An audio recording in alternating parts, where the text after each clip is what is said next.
Berlin, June 24, 1948. Soviet forces had just severed every land and water route into West Berlin, trapping 2.5 million civilians behind an invisible wall of political tension. The city that had once been the heart of Nazi Germany now found itself at the epicenter of a new kind of warfare. One fought not with bullets and bombs, but with supply lines and strategic blockades. Stalin's gamble was simple: starve West Berlin into submission and force the Western Allies to abandon their foothold in the divided city. Within hours of the blockade's implementation, the reality became stark. West Berlin had approximately 36 days of food supplies remaining and even less fuel. Coal reserves, essential for heating and electricity, would last mere weeks. The Soviet leader believed the Western powers would capitulate rather than risk a Third World War over an isolated city deep within the Soviet occupation zone. He was wrong. On June 26th, just 2 days after the blockade began, the first American transport aircraft touched down at Tempelhof Airport. What started as an emergency measure would soon become the largest humanitarian airlift in human history. Operation Vittles, as the Americans called it, represented more than military logistics. It was a declaration that freedom would not be abandoned, that democracy would not yield to totalitarian pressure. The numbers seemed impossible. To sustain West Berlin's population, the Allies needed to deliver 4,500 tons of supplies daily by air alone. This meant coal for power plants, flour for bakeries, medicine for hospitals, and countless other necessities that modern cities require to survive. The task demanded precision that had never been attempted before. Aircraft would need to land at Tempelhof Airport every 45 seconds, 24 hours a day, regardless of weather conditions or mechanical failures. American, British, and French pilots threw themselves into this monumental challenge with determination that bordered on obsession. C-47 Skytrains and larger C-54 Skymasters became the lifelines of an entire city. Ground crews worked in shifts around the clock, unloading cargo, refueling aircraft, and performing maintenance with mechanical efficiency. The sound of aircraft engines became the heartbeat of West Berlin, a constant reminder that the outside world had not forgotten them. Among the hundreds of pilots assigned to this operation was Lieutenant Gail Halverson, a 27-year-old from Utah who had grown up on a farm and learned to fly in the wide-open spaces of the American West. Halverson arrived in Berlin in July 1948, assigned to fly C-54 cargo planes loaded with coal and essential supplies. Like many American servicemen, he was struck by the contrast between the abundance he knew back home and the desperate scarcity that defined life in blockaded Berlin. The devastation was overwhelming. Entire city blocks lay in ruins from Allied bombing campaigns during the war. Families lived in basements and makeshift shelters, their lives reduced to the basic struggle for survival. Yet what impressed Halverson most was not the destruction, but the dignity with which ordinary Berliners faced their circumstances. They waited patiently in long lines for meager rations, maintained what normalcy they could, and expressed genuine gratitude for the airlift that kept them alive. Halverson's daily routine was demanding and dangerous. Flying heavily loaded aircraft into Tempelhof required split-second timing and nerves of steel. The airport's approach was notoriously difficult, surrounded by apartment buildings and requiring steep descents that left little margin for error. Weather conditions in the Baltic region could change rapidly, turning routine flights into white-knuckle experiences. Despite these challenges, Halverson and his fellow pilots maintained their relentless schedule, understanding that any delay could mean the difference between life and death for Berlin's civilians. It was during one of these routine missions in late July that Halverson's life and the lives of countless Berlin children would change forever. After completing a supply run, he decided to walk around the perimeter of Tempelhof Airport with a small camera, documenting the aircraft operations for personal records. The constant stream of planes landing and taking off created an impressive spectacle, and he wanted to capture the magnitude of the operation. As he filmed near the airport's boundary, Halverson noticed something that stopped him in his tracks. About 30 German children ranging in age from 6 to 14 had gathered behind a barbed wire fence that separated the airport from the surrounding neighborhood. They stood quietly, watching the aircraft with expressions of wonder and hope. What struck Halverson immediately was their behavior. Unlike children in other war-torn areas he had seen, these youngsters were not begging for food or crying for attention. They simply watched, patient and dignified, as if the sight of the planes itself provided some form of comfort. Curious and moved by their presence, Halverson approached the fence. His German was limited, and most of the children spoke no English, but somehow they managed to communicate through gestures, simple words, and the universal language of human compassion. The children explained, as best they could, that they came to watch the planes every day. They understood that these aircraft were keeping their city alive, bringing the food and fuel that prevented starvation and freezing. What happened next would become one of the most touching moments in Cold War history. One of the older children, speaking broken English, told Halverson that they were grateful for the airlift. But then the child said something that would haunt and inspire the American pilot for the rest of his life. "We can live without food, but we cannot live without freedom." The simple profundity of this statement, coming from a child who had known nothing but war and hardship, struck Halverson like a physical blow. Moved by their dignity and wisdom, Halverson reached into his pocket and found 2 sticks of double-mint gum. It was all he had with him, a small personal comfort that seemed insignificant compared to the tonnage of supplies flowing through the airport daily. He broke the gum in half and handed the 4 pieces through the fence to the children. What happened next amazed him even more than their earlier words.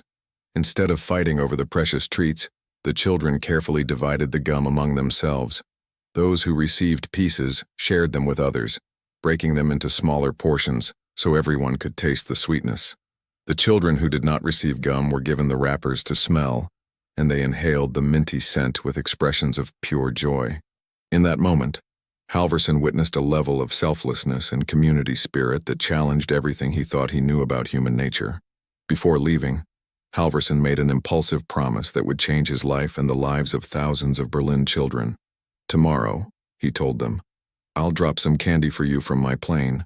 Watch for me to wiggle my wings, and you'll know it's me." The children's faces lit up with excitement and disbelief. Could this American pilot really mean what he was saying? That evening, back at his quarters, Halverson couldn't stop thinking about the children at the fence. He pooled his personal candy rations with those of his crew members, Sergeant Elkins and Corporal Pickering, who were equally moved when he told them about the encounter. Together they gathered what sweets they could find: chocolate bars, gum, and hard candies. Then came the challenge of delivery. How could they drop small packages from a fast-moving aircraft and ensure they reached the children safely? The solution was ingenious in its simplicity. Using handkerchiefs as makeshift parachutes, they attached small bundles of candy to create tiny airborne packages. The handkerchiefs would slow the descent enough to prevent injury, while making the drops visible against the gray Berlin sky. They prepared 3 small packages for the next day's flight, each containing a few pieces of candy, and attached to a white handkerchief parachute. The following day, as Halverson's C-54 approached Tempelhof for landing, he spotted the children gathered at their usual place by the fence. True to his word, he waggled the wings of his aircraft back and forth, the prearranged signal that would become his trademark. The children below recognized the gesture immediately and began jumping and waving with excitement. As the plane passed over the fence, Halverson released the 3 small parachutes through a small window. The sight of those tiny white parachutes floating down from the sky created pandemonium among the children. They ran and cheered, scrambling to catch the falling packages while others simply stood and watched in amazement. For these young Berliners who had known only war, destruction, and scarcity, the sight of candy falling from heaven seemed like a miracle. When they opened the packages and found American chocolate and gum inside, their joy was boundless. Word of the candy drop spread through the neighborhood like wildfire. The next week, when Halverson returned to the fence area, the crowd of children had doubled. They waited expectantly, scanning the sky for the plane with the wiggling wings.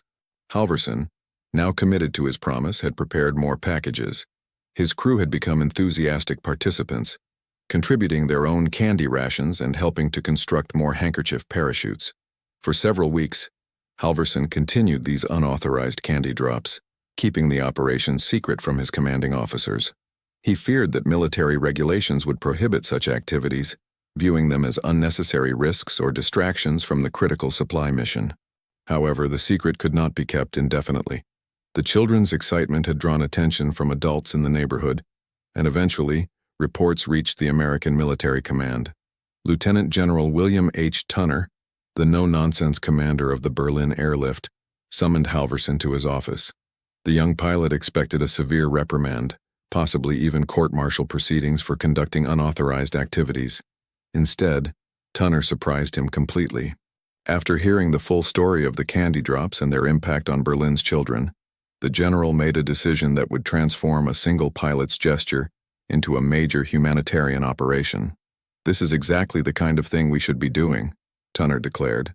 "Not only does it boost morale among the German civilians, but it shows the world what America stands for.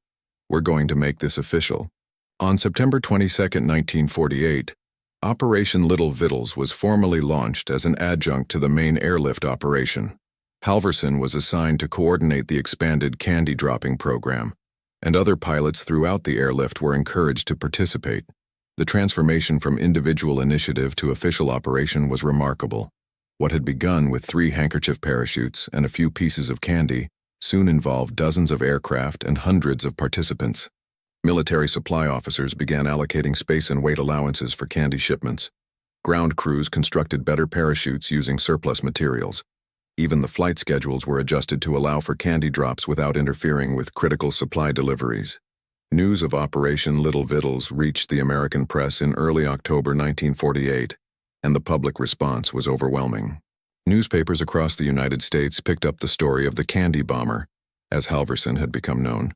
Radio programs featured interviews with the pilot and updates on the operation's progress. The American people, still basking in the glow of victory in World War II, embraced this story as a perfect example of their nation's generosity and humanitarian spirit. Children across America began organizing candy collection drives for their German counterparts. Schools held special assemblies where students brought their Halloween candy, allowance money, and personal treats to support Operation Little Vittles. The response was so enthusiastic that postal workers complained about the volume of packages addressed to the Candy Bomber, Berlin, Germany. Major candy manufacturers, recognizing both the humanitarian value and the positive publicity, began donating large quantities of their products to the operation. One of the most remarkable aspects of the civilian response was its grassroots organization. Mary C. Connors, a college student from Chicopee, Massachusetts, read about Operation Little Vittles in her local newspaper and decided to organize a massive collection effort. Working with the National Confectioners Association, she coordinated the proper packaging and shipping of thousands of pounds of donated candy. Her efforts ensured that the sweets would survive the transatlantic journey and arrive in Berlin in good condition. Meanwhile, Dorothy Groger, a homebound woman from New York, mobilized her entire community to address the parachute shortage. She organized sewing circles where volunteers created thousands of small parachutes from donated handkerchiefs and fabric scraps. These women, many of whom had sons or husbands serving in the military, saw their contribution as a way to support both American servicemen and the children of former enemies. The sight of elderly women carefully stitching tiny parachutes became a powerful symbol of American compassion. The scale of civilian participation was unprecedented. By November 1948, Operation Little Vittles was receiving over 3 tons of candy donations weekly from across the United States. The military had to establish special processing centers to sort, package, and prepare the sweets for air transport. What had begun as one pilot's spontaneous gesture had become a national movement involving millions of Americans. For the children of Berlin, the candy drops represented far more than simple treats. In a city where survival was a daily struggle, where parents worried constantly about finding enough food and fuel to keep their families alive, the sight of colorful parachutes floating down from American aircraft provided moments of pure joy and wonder. The children developed elaborate rituals around the drops, gathering at specific locations throughout the city where they had learned the pilots were likely to release their sweet cargo.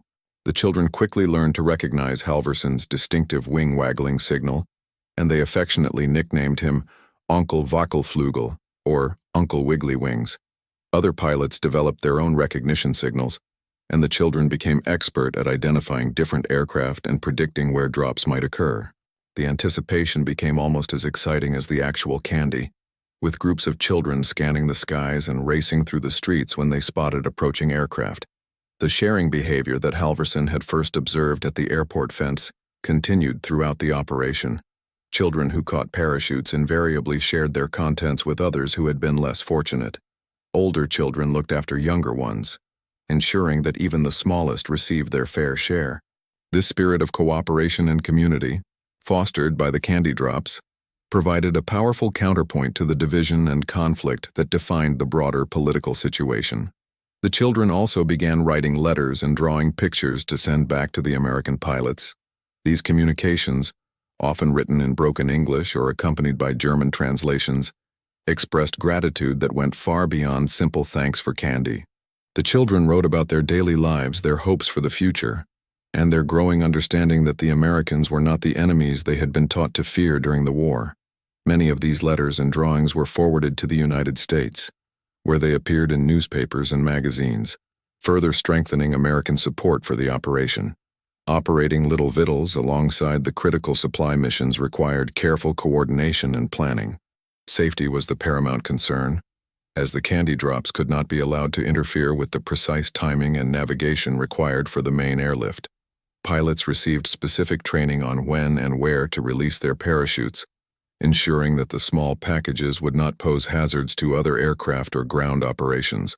Weather conditions presented constant challenges. The autumn and winter of 1948-1949 brought frequent storms, fog, and high winds that made accurate drops difficult. Pilots had to judge wind speed and direction to ensure that parachutes would land in safe areas where children could retrieve them without danger. Ice and snow created additional complications, making parachutes harder to spot and increasing the risk of packages being lost or damaged. The logistics of managing 250,000 handkerchief parachutes was staggering. Each parachute had to be carefully inspected, properly attached to candy packages, and loaded aboard aircraft in ways that would not interfere with critical cargo. Ground crews developed efficient systems for preparing and distributing the packages, often working through the night to ensure that candy drops could continue alongside coal and food deliveries. Despite these challenges, Operation Little Vittles maintained remarkable consistency. At its peak, candy drops occurred every other day, reaching children throughout West Berlin. The operation delivered more than 21 tons of candy over an 8-month period, creating thousands of moments of joy and wonder for children who had known little of either during their short lives. The international attention that Operation Little Vittles received was unprecedented for a humanitarian gesture during the early Cold War period. Foreign correspondents filed stories about the candy bomber for newspapers around the world. The operation was featured in newsreels shown in movie theaters across America and Europe. Radio broadcasts carried interviews with Halvorsen and updates on the program's progress. The image of American aircraft dropping candy instead of bombs became a powerful symbol of American values and intentions. The diplomatic impact was subtle, but significant. At a time when the United States was struggling to define its role as a global superpower, Operation Little Vittles demonstrated that American strength could be expressed through compassion rather than force. The operation showed that the United States was capable of winning hearts and minds through generosity, providing a model for what would later be called soft power diplomacy. Personal stories from the operation highlighted its profound human impact. One 7-year-old girl named Gisela wrote to Halvorsen describing how she had shared her candy with her younger brother, who was too sick to come to the drop sites. An older boy named Klaus collected parachutes and candy for children in his neighborhood who could not walk to the airport area. These individual acts of kindness, inspired by the American gesture, created ripple effects of compassion throughout the city. Halvorsen himself received thousands of letters from German children, many of which he kept for the rest of his life. The correspondence revealed the deep emotional impact of the operation on its young recipients. Children wrote about how the candy drops gave them hope during the darkest days of the blockade, how they had learned to trust Americans despite years of wartime propaganda, and how they dreamed of visiting the United States someday to thank their benefactors in person. The operation also had unexpected effects on the American participants. Pilots and crew members reported that the candy drops provided emotional relief from the stress and danger of their demanding mission. The sight of children's joy and excitement reminded them of the human purpose behind their technical and logistical challenges. Many participants later described Operation Little Vittles as the most meaningful aspect of their service during the Berlin airlift. As winter deepened and the blockade continued, the candy drops took on even greater significance.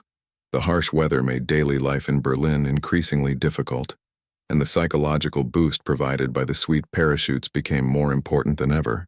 Children bundled in coats and scarves continued to gather for the drops, their breath visible in the cold air as they watched for approaching aircraft. The operation reached its peak during the Christmas season of 1948, when American children sent special holiday packages to their German counterparts. These packages often contained not just candy, but small toys, warm clothing, and handwritten Christmas cards. The gesture of American children sharing their Christmas with former enemies created powerful images that appeared in newspapers and magazines worldwide. Operation Little Vittles officially concluded on May 13, 1949, shortly after the Soviet Union announced the end of the Berlin blockade.